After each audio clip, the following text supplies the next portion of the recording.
Hey there, Bat family, and welcome back to Holy Batcast. It's me, your Bat host, Andy DiGenova, and thanks for joining me. I got a little special treat for y'all today.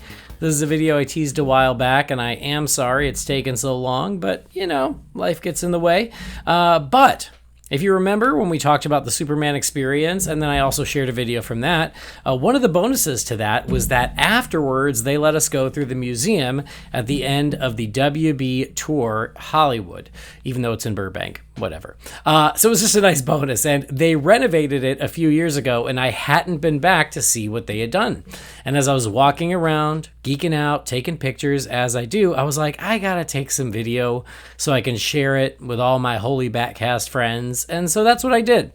I walked around, got some video of the museum for those of you who can't just rush on out here to Burbank, California and see it for yourself. So I hope you enjoy it. It was super cool, and I'm really excited to share it with you. So with that said, why don't you join me for a walk around the museum at the end of the WB studio tour. So as soon as we walked in, of course, I was excited that of all the Batmen they could have chosen, they chose Keaton. They also have Wonder Woman 1984 and Aquaman because, well, Wonder Woman 1984 had just come out, and Aquaman, shockingly, still the highest grossing DC movie, but that makes me happy because that movie rules. And there we go, into the WB tour. There's a little setup here just as you walk in with some classic comics, some legendary comics. And then right here, you got the Gates of Arkham with some of Batman's Rogues Gallery costumes. I'll tell you, it's a little weird to see some of the more recent ones from the Batman mixed up with some of the more classic ones. So yeah, you had the Riddler and Penguin from the Batman. Then you had Heath's Joker and Schwarzenegger's Mr. Freeze. So interesting combo there. And then they had a special section dedicated to Superman, which you love to see. So you've got Ultraman, and who was missing? Superman was missing, but I thought this was super cool because it was currently being used in production, because we know that Man of Tomorrow is currently filming. And then we had Tessmacher's Winter Gear, as well as Lex Luthor.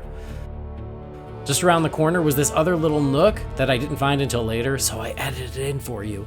It's just some cool celebration of some very classic DC stuff.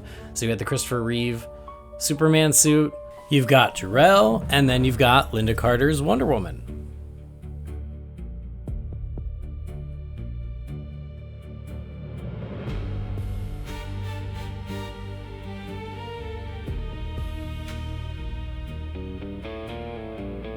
Pay no attention to the reflection of the nerd. He is not important enough to look at. But love this huge mural. Super cool. Anyway, back into the museum proper. You've got a tumbler right there to welcome us. Because we all know Batman's the most important. It's just the way it works. And then there were these little nooks for the different DC characters / movies. So the first one you went in is Wonder Woman. And again, Wonder Woman 1984 had come out right around the same time as this refurbishment, so it makes sense. It's very Wonder Woman 1984 heavy with the photo op, the golden suit, but they still had the classic suit too. And then you gotta love all the bat suits right there, standing in a row to greet you. Again, they went with the sonar suit instead of the Panther suit. I don't know why they hate the Panther suit. But yeah, you had Keaton, Kilmer, Clooney, Bale, Affleck, and then finally Pattinson. It is super fun to just see them all there lined up next to each other.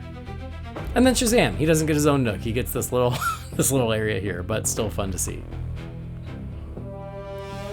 This is the Superman nook, obviously, the Daily Planet. And it's the desk of Clark Kent, which is adorable. He's got a picture right there of Lois. They obviously updated this for the new movie, and he's got a picture of Krypto. Love this console from Man of Steel and then eventually Justice League. And then 3 different Superman capes. On the left is Man of Steel, in the middle is Superman Returns, and on the right is Batman v Superman. Little glimpse into the Fortress of Solitude and the Kryptonite Spear. Onward into the Aquaman nook, which is honestly super cool. Another photo op with the trident, and then it's got that submarine feel from the beginning of the first film. And this was cool, little jump scare here. Again, forget that reflection, but a little jump scare of the trench creature. Love that. And then the giant Indiana Jonesy thing where they got the message, and the Momoa Aquaman suit, which is still just gorgeous.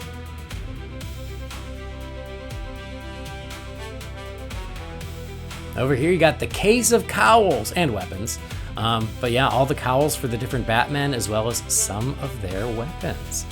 So yeah, you got BVS there on one side. Again, you've got Keaton, but this is the Returns cowl. You've got the Dark Knight. Up there is the 89 cowl. Oh, look at that. Different grapnel guns, batarangs. And then you've got Clooney and poor Kilmer. I think that's the Kilmer one that's seen better days. These things get old, man. They're latex. And the Bat Pod. Still makes me happy to see. It takes me back to 2008. Love it. And then the Dark Knight trilogy has this little corner with the case for the Batsuit from the Dark Knight. And then it's like a little mini area that's the Bat Cave with all the monitors. You've got the Bat Signal, and then this really cool video wall that looks into the Bat Cave. That was really neat. And if you look in there, you will see Batmobiles from all the different eras. So just here you can see, you've got the 89 one on the right. You have Batman the Animated Series in the back. You've got the 66 one there. Super cool to like the way they incorporated all the different eras of Batman. There is a T-Rex and a giant penny and a giant Joker card, which is, appropriate. It should be that way for the Batcave. And then some more Batmobiles. You got the Justice League version of the Batmobile with that giant extra gun. And then the best Batmobile. Sorry if that angers anyone, but yeah. The Tim Burton Anton First Batmobile, a work of art. Absolutely love it. And then finally, that bat signal is being shown from the other side of the room. And there it is. A real quick walkthrough of the museum, the DC portion of the museum for the WB tour. So cool. Hope you guys dug it. The other half of the museum is Wizarding World. I didn't record that for y'all. This is a DC podcast. It's a DC channel, but I thought you might enjoy that. So thanks for joining me. Go back, pause, look at all the cool stuff. I know I did. And yeah, I appreciate you joining me for that little walk around the DC nerdiness. It was super cool. As always, find me in all the regular places. Check out the audio podcast. You probably already do. If you want to like and subscribe this, I would love it. If not, I'll never know, so it's fine too. But that'll do it. We'll see you soon. Same bat time, same bat channel.